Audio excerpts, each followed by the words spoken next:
నగరంలోని తుమ్మలపల్లి కళాక్షేత్రంలో ఆమె సూర్యుడిని కబలించింది. పుస్తకావిష్కరణ సభలో డిప్యూటీ సీఎం పవన్ కళ్యాణ్ పాల్గొన్నారు. ఈ సందర్భంగా ఉప ముఖ్యమంత్రి మాట్లాడుతూ, నాపైన పుస్తక ప్రభావం ఎంతో ఉంది. పుస్తక పఠనం ద్వారా ఎన్నో నేర్చుకున్నాను. నేను మారిపోయాను అని కమ్యూనిస్టులు అంటున్నారు. కానీ నేను ఎప్పుడు ఒకే ఆలోచనలతో ఉంటాను. సహజంగా ఇవి కొంచెం సాయంకాలాలు పూట పెట్టుకుంటాం, కొంచెం అందరూ నిదానంగా వస్తారని. కానీ ఇంత పొద్దున్నే కూడా మీరందరూ వచ్చినందుకు మీ అందరికీ నా హృదయపూర్వక ధన్యవాదాలు, హృదయపూర్వక నమస్కారం.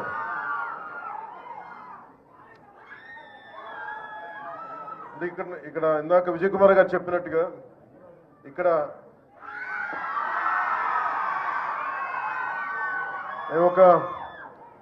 నా గురించి నేను ఏం చెప్పుకోవాలో నాకే తెలియదు. నేను యాక్టరా, ఒక డిప్యూటీ సీఎం, పార్టీ హెడ్, నాకు ఏం చెప్పుకోవాలో నాకు తెలియదు. ఖచ్చితంగా ఒకటే చెప్పగలను, రచయిత అయితే కాదు, అంతవరకు చెప్పగలను. నా విజయ్ కుమార్ గారు చెప్పినట్టు. కానీ పుస్తకాలు ఏంటి పనిచేస్తాయి, ఎలా పనిచేస్తాయి మన మీద అనడానికి, books are the training weights for the mind. శారీరక దారుఢ్యాన్ని పెంచుకోవడానికి కసరత్తులు చేస్తాం. మానసిక దారుఢ్యాన్ని పెంచాలి అంటే, మానసిక పరిపక్వత రావాలి, లేదంటే విస్తృతమైన ఆలోచనాన్ని పెంపొందించుకోవాలంటే ఖచ్చితంగా పుస్తకాలు చదవాలి. ఇది నాకెవరో ఆయన ఇంగ్లీష్ క్లాసిక్స్ కానీ తెలుగు రామకృష్ణ పరమహంస పుస్తకాలు చదువుతూ ఉండేవాళ్ళు. అలా నాకు అలవాటైంది. అలాగే మా అమ్మ నాకు చెప్పిన నవల మొట్టమొదటిగా ఒకటి నాకు చందమామ చదివేవాడిని. అంటే ఇవన్నీ ఎందుకు చెప్తానంటే, అంటే ఒక పుస్తకం ఎందుకు గొప్పదని చెప్పడానికి, లక్ష్మీపూరి గారి గురించి చెప్పడానికి ముందు కొంచెం ఇంట్రొడక్షన్ అవసరం కాబట్టి చెప్తాను. ముందు పుస్తకాల గురించి.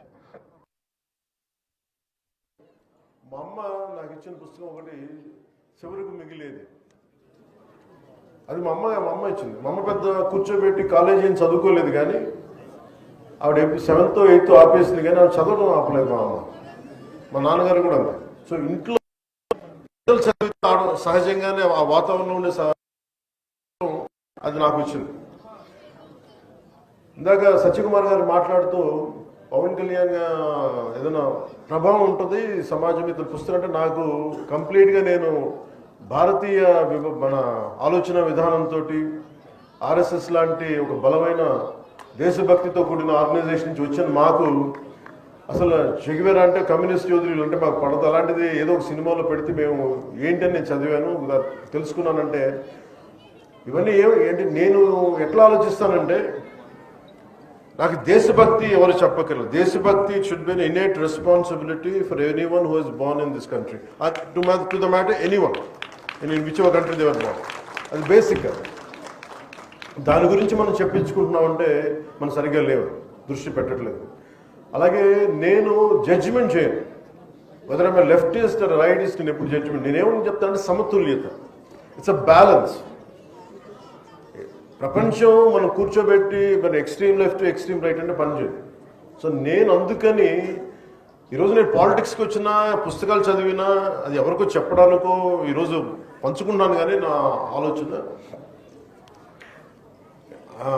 ప్రతిసారి ఏముంటుంది, నేను మన విజయవాడ లాంటి వచ్చినప్పుడు నేను కమ్యూనిస్టులతో మాట్లాడతాను, లేదంటే రైట్ వింగ్ మారిపోయాడు ఇట్లాంటి. నేను ఎప్పుడు అట్లేదు, ఎప్పుడు ఒకటేలా ఉన్నాను. కాదు ఏంటంటే నేను ఎప్పుడు ఆ బ్యాలెన్స్ని చూసుకుంటా ఉన్నాను. సో ఉదాహరణకి చిటా గ్యాంగ్ విప్లవ వీరులది కానీ, ఒక చంద్రశేఖర్ ఆజాద్ కానీ, అలాగే మొత్తం కూర్చోబెట్టి గజనీ మహమ్మద్ మనకి దాడులు కానీ, ఇవన్నీ ఒకటే కాలంలో ఒక 7-8 years టైంలో అటు కమ్యూనిస్ట్ చరిత్ర చదివాను, భారతీయ సంస్కృతి మీదుగా చదివాను. అలాగే నండూరు రామ్మోహన్ రావు గారి విశ్వదర్శనం కానీ, ఇవన్నీ కూడా నా మీద చాలా ప్రభావం చూపించే ఇవన్నీ. సో పుస్తకాల మీద నాకు ఒక అపరిమితమైన ఎందుకు ఇష్టం. చిన్నప్పుడు వెతికాను, మెడ్రాస్కి వెళ్తే హిగిన్ బోథామ్స్ అనో, లేదంటే ల్యాండ్ మార్క్లో, ఇక్కడికి వచ్చిన తర్వాత యుఎస్కి లాంటి వెళ్తే బాన్స్ అండ్ నోబుల్స్ అని అలాంటి పుస్తకాలకి వెళ్ళి వెతికేవాడిని పుస్తకాల కోసం, తపన పడతాను పుస్తకాల కోసం. ఇదంతా దేనికి చేస్తానంటే to understand each other culture, మనం వేరే సంస్కృతిని అర్థం చేసుకోవడం. అన్ని జీవితాలను మనం బతకలేం, కానీ ఒక్కొక్క పుస్తకంలో రాసే జీవితం దానికి సంబంధించిన అంశాలు మనల్ని చాలా ప్రభావితం చూపిస్తాయి. అలాగే మనకి పొద్దున్నే చదువుతా నేను వనవాసి అనే విభూతి భూషణ్ బందోపాధ్యాయ గారిది వనవాసి అని పుస్తకం చదువుతూ వచ్చాను. ఆ దాంట్లో అది ఏముంటుందంటే అది తెలుగు ట్రాన్స్లేషన్ అది. అలాంటిది ఆయన గురించి చదువుతూ ఉంటే మనకి 1914-20లో ఎలా ఉండేది కలకత్తా, అప్పుడు పరిస్థితులు ఏంటి, అప్పుడు ఆలోచన విధానం ఎలా ఉండేది, ఇట్లాంటివన్నీ మనకి చాలా అవగతం అవుతాయి, చాలా అర్థమవుతాయి.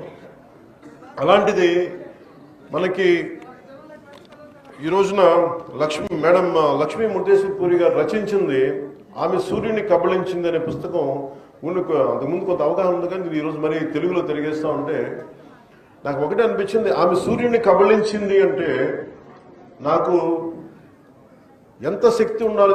ఎవరు సూర్యుని కబళిస్తారు? అత్యంత శక్తివంతులు, అది హనుమాన్జీ, బజరంగ్ బలి.